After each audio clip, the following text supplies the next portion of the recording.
আসসালামু আলাইকুম। আজ আমি লাউ শাক রান্না করব। লাউ শাক রান্না করার জন্য কড়াইতে তেল দিয়ে দিচ্ছি।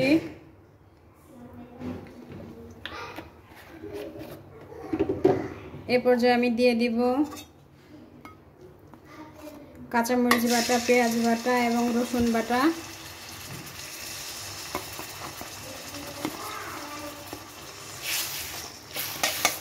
কাঁচামরিচ বাটা দিয়েছি 1 টেবিল চামচ, রসুন বাটা দিয়েছি হাফ চা চামচ আর পেঁয়াজ বাটা দিয়ে দিয়েছি 1 টেবিল চামচ।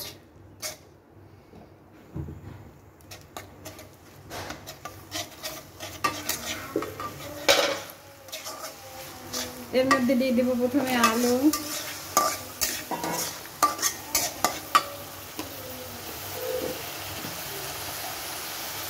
দিয়ে দিচ্ছি হলুদ গুঁড়া 1 চা চামচ পরিমাণ,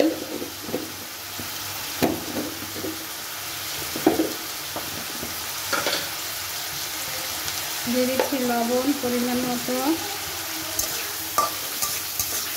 এটা আমি 2 মিনিট কষিয়ে নিচ্ছি।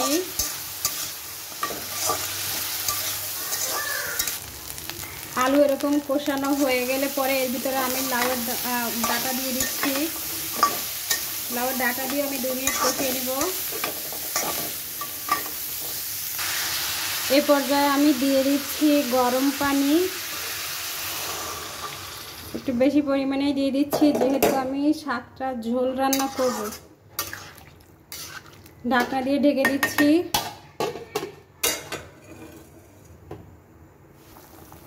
এরকম বলক উঠে আসলে এর মধ্যে আমি শাক দিয়ে দেব। শাকটা আমি ভালোভাবে ধুয়ে রেখেছিলাম, আধা ঘন্টা আগে পানি ঝরিয়ে রেখেছি।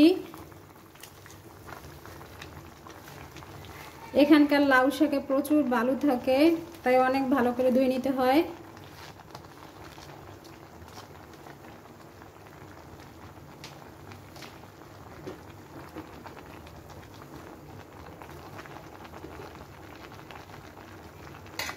ঢাকনা দিয়ে আবারও ঢেকে দিচ্ছি। চুলার আঁচ অবশ্যই হাই হিটে রাখবো। এখন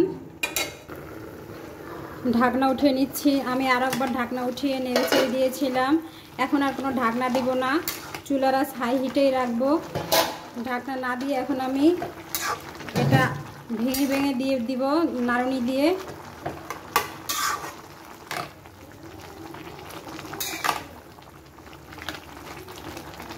অনেকে লাউ শাক রান্না করে কালারটা একদম নষ্ট হয়ে যায়, সবুজ কালার থাকে না। এভাবে রান্না করবেন তাহলে লাউ শাকের কালার সবুজ থাকবে এবং খেতেও মজা হবে। শাক গলে গলে আসলে সে পর্যায়ে আমি ভেজে রাখা চিংড়িটা দিয়ে দিব। আর ঝালটা আমার কাছে একটু কম মনে হয়েছে, তাই আমি আরও কাঁচামরিচ দিয়ে দিচ্ছি। খালি করে রেখেছিলাম কাঁচামরিচ 3টা দিয়ে দিচ্ছি।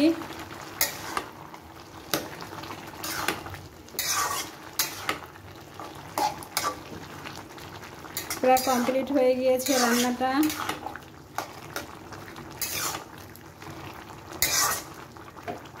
শাক বারবার নেড়ে দিতে হয়, নাড়ার উপরেই থাকতে হয়। আমি ঢাকনা উঠানোর পর থেকে নাড়ার উপরেই আছি। শাক রান্নাটা পুরোপুরি কমপ্লিট হয়ে গিয়েছে, কত সুন্দর গলে গেছে। অনেকে রান্না করলে গলে না বা কালার থাকে না, দেখেন আমার কালারটাও সবুজ আছে এবং শাকটা খুব সুন্দর গলে গিয়েছে। এভাবে রান্না করলে আপনাদেরটা এরকমই হবে। বাসায় অবশ্যই ট্রাই করবেন। চুলা আমি বন্ধ করে দিচ্ছি। আমার এই শাক রান্না যদি আপনাদের ভালো লেগে থাকে তাহলে অবশ্যই বাসায় ট্রাই করবেন আর চ্যানেলটা সাবস্ক্রাইব করে দিবেন। ধন্যবাদ।